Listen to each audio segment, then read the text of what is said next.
Now you might be wondering why I've got all these bits of plastic here. Well, I'm going to show you a great way of using these plastics with resin. This was a bone case that my dog's birthday present came in. So many things come now in plastic packaging. These are pill cases. I've had shingles recently, and these are the pills that I had to take for shingles. So I'm so sorry that I hadn't been about and I missed a couple of videos because I've been so ill. All I would suggest you do with these is give them a bit of a clean out using a cotton bud. And not only does it clean them out, but it also puts them really back into shape if you've got any bits where you've pushed the pills out and they're a very odd shape. And an air freshener for the car came in this, which was the shape of a kidney. And again, I like that. And I thought, do you know what? I wonder what that would look like cast in a mould. So I'm going to show you how easy it is, what to do, and some tips and tricks for getting them to work really well. Now, I wouldn't recommend you use UV resin in some of these because UV resin gets quite hot as it cures, because it cures really quickly and it could distort them. Firstly, take off as much of this foil as you can. You don't need to clean it up completely, but take off all these loose bits. It just makes life a little bit easier when you come to demold them. And I'll show you what you can do with them. There's no point making them if you can't use them, but I'll show you a great little technique that you can use them for. I said it wouldn't work with UV resin, but actually I don't really know that. So what I'm going to try first is to see if it does work with UV resin. So I'm going to use this pack because if it gets ruined, I've still got other ones. Now I'm going to use the pre-coloured ones to save me having to colour things up. And all I'm going to do is, and these are the J. Diction coloured UV resins, because as you know, I love them. So I'm going to use a few colours. So they're curing now, they're nearly at the end, and we'll come back and we'll see how they fared at the end of this video. I'm ready now to mix up my resin. I'm going to try and stick to the same colours, which are white, silver, gold and black, and I'm going to do some with glitter and some with mica powder. Now I'm going to be using the Easy Coat resin. Now this is brilliant resin for coating things because it gets really hard, but also for short and small pores like this, it is also brilliant because it dries and cures so hard that it's brilliant for shallow pores like this and for making jewellery with. It's a 2-to-1 mix ratio. It cures lovely. So I've got my resin mixed up now and I've put my colours in, and all I need to do now is pour these into the little mould. Pouring slowly and making sure that I don't over pour, because I don't want to over pour and stick it to the sides of this foil where I haven't taken all the foil off. And then we'll do the same for this one as well. Now you find this packaging everywhere. I did a video on this where I made a gun a long time ago, 3 or 4 years ago. And the packaging is still available. So you might as well use it rather than put it in the bin.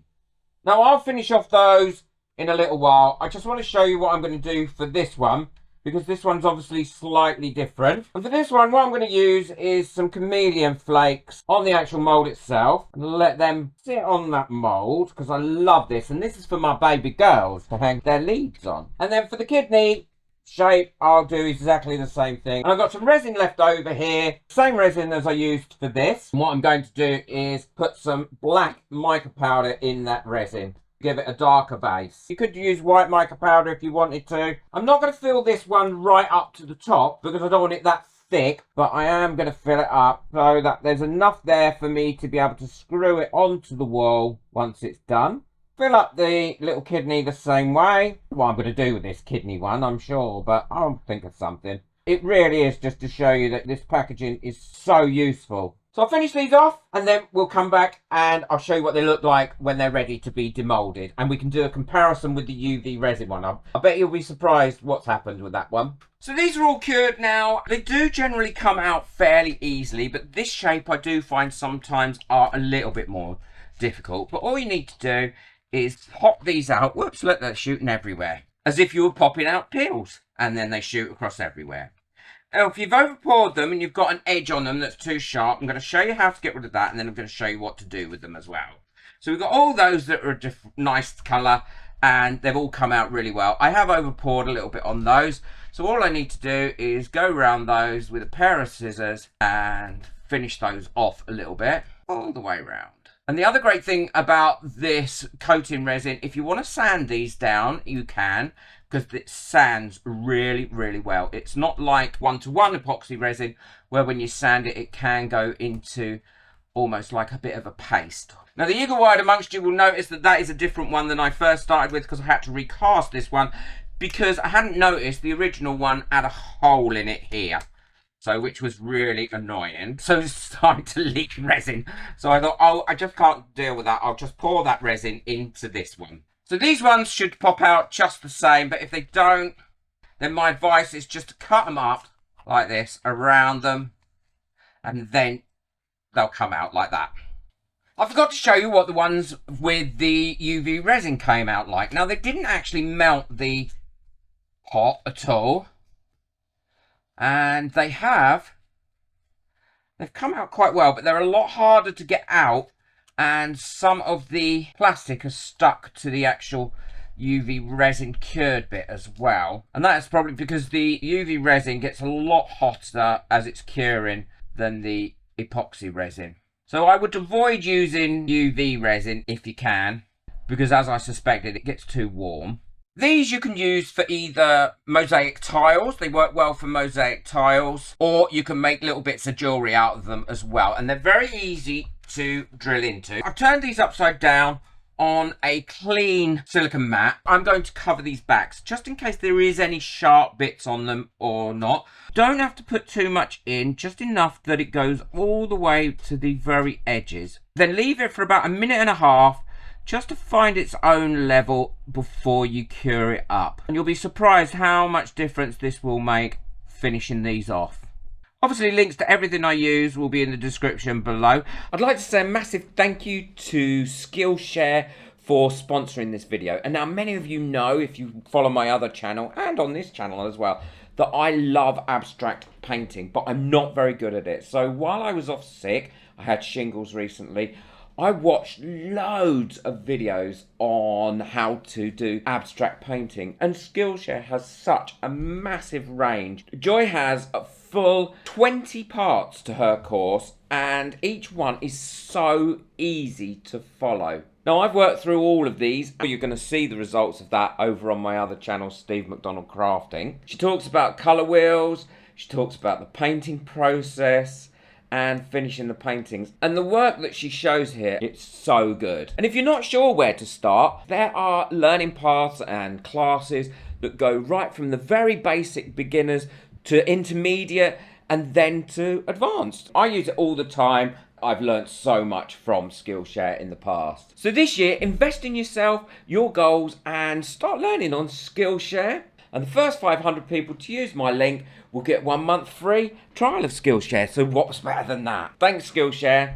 And now they're filled up, all I need to do is cure them up. And with the J Diction real big lamp, I can cure them all up in one go by just putting the 180 seconds on. That will count down from 60 seconds, then it will do another 60 seconds, then it will do another 60 seconds, and they're all done. And now they're all cured up and done, both sides. All I need to do is drill a little hole in them. And I'm going to use my Dremel for this. Just be careful with your fingers, but it drills really easily.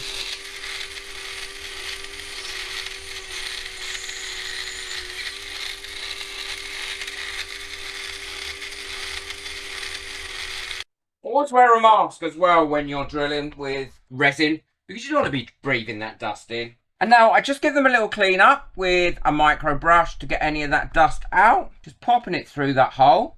And then the beads are ready to be made into jewellery. Quick thank you to all my members whose names are coming up now. I can't tell you how much I appreciate your membership. It really is a great community now, and with so many helpers and supportive people and experts in the group. And a massive thank you to everybody that got me a coffee last month as well. If you'd like to buy me a coffee just to say thank you and help support this channel, then the link for that is in the description below, along with the links for everything else. Well, they're all finished now. I've made some bracelets, I've made some earrings, and I've also finished the little sign. I've drilled some holes in there so I can put it to the wall, and I've popped their names on there, Daisy and Lily as well, so that'll work. They're the earrings that I've made, and it's amazing what you can make out of something that you would put in the bin.